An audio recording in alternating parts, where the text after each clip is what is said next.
Olá, sou o professor Milton Mendes Botelho. Vamos falar no nosso podcast hoje na temática controle interno com o tema O Perigo do Saber. Em muitos encontros que tenho com os servidores públicos municipais, especialmente aqueles que atuam diretamente no órgão de controle interno, reclamações e lamentações são passadas de forma que chegam a nos causar um certo espanto e, ao mesmo tempo, uma decepção com aqueles gestores que estão à frente da administração pública, e especialmente aqueles municípios do interior dos estados brasileiros.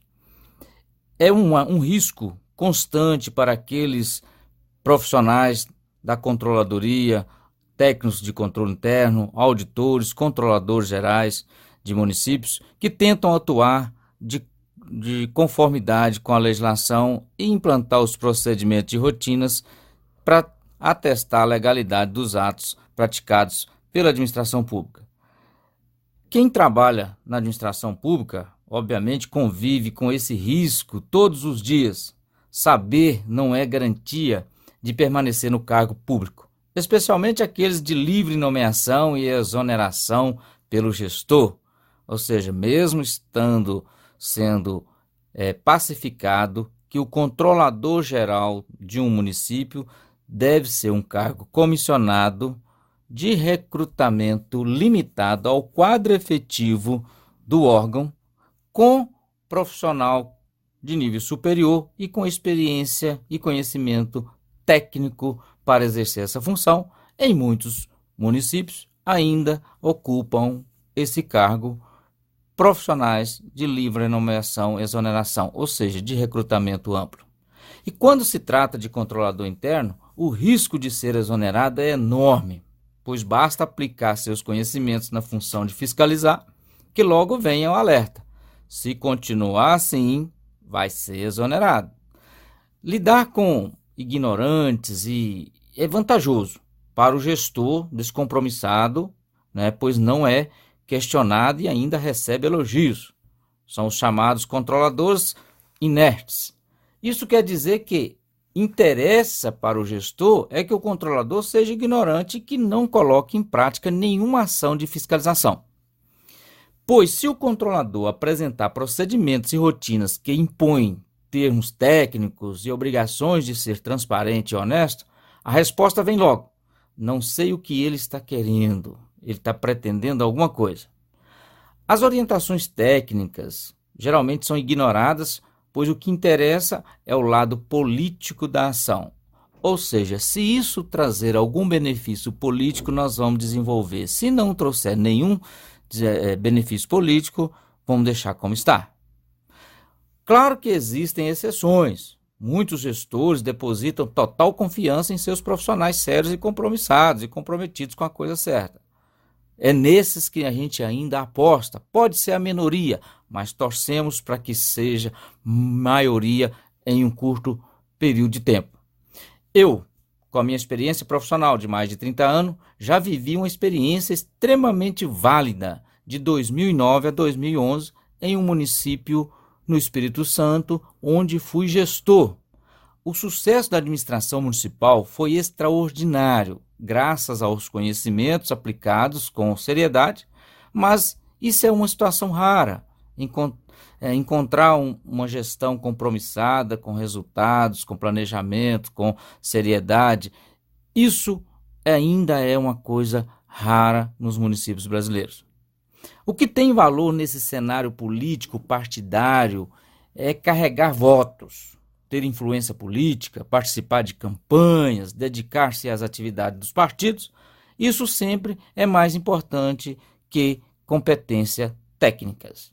Muitos gestores se vangloriam de resultados que não teve a mínima colaboração de seu interesse ou conhecimento, mas o resultado foi alcançado graças aos profissionais eficientes que trabalham à frente da administração pública.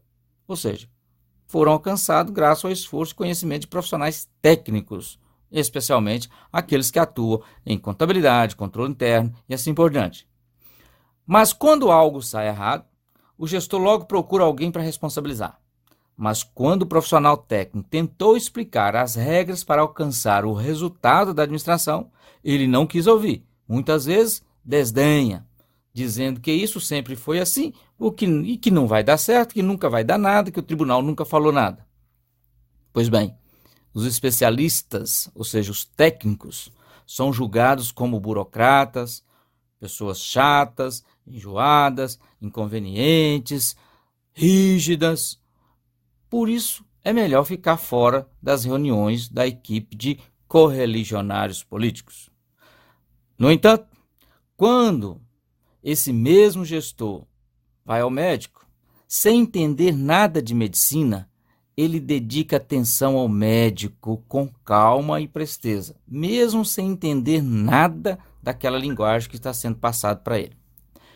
Quando entra num avião, mesmo sem ver o piloto, ele confia que aquela aeronave será comandada por uma pessoa competente sem colocá-lo em risco. A razão de acreditar nesses profissionais é que sabe que o médico se formou depois de anos de faculdade. O piloto só está ali porque teve várias horas de voo e de simuladores, até ser autorizado a pilotar. Mesmo assim, tem um piloto de salvaguarda, ou seja, o copiloto. Um pilota a aeronave e o outro cuida da navegação. São duas pessoas, dois profissionais capacitados para colocar uma aeronave em pleno voo.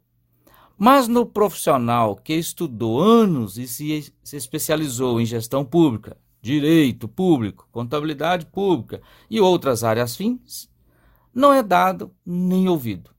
Com isso, criamos uma cultura de que o bom contador é aquele que aprova as contas do prefeito, sem se importar com a qualidade das demonstrações contábeis. O bom assessor é aquele que encontra soluções que atendam os interesses políticos. E o bom controlador é aquele que fica quieto em seu canto, sem apresentar relatórios ou notificações que venham incomodar o gestor. Ou seja, a rejeição aos conhecimentos técnicos é em momentos de conveniência do gestor, descompromissado com a coisa correta. Esse mesmo gestor não voaria em um avião onde o piloto nunca havia feito aquilo antes, ou não aceitaria um diagnóstico de um médico que não demonstrasse conhecimentos o suficiente. Mas para gerir o dinheiro público, rejeita a ciência e aceita conselhos de qualquer leigo ou picareta que apareça à sua frente. Esse é o caminho do fracasso e dos caos administrativos que presenciamos na administração pública. Assim diz Carl Sagan, Estados Unidos. Disse uma vez: podemos julgar nosso progresso pela coragem dos nossos questionamentos e pela profundidade de nossas respostas. Nossa vontade de abraçar o que é verdadeiro, ao invés daquilo que nos faz sentir bem. Pois bem, vamos tentar a cada dia questionar mais, propor mais mudanças em relação a controle, fiscalização, para que possamos ter uma administração pública mais eficiente. Visite nosso canal no YouTube, youtube.com/Grupo Logos, e também a nosso site, miltonconsultoria.com.br, e venha contribuir conosco para uma melhoria da administração pública municipal.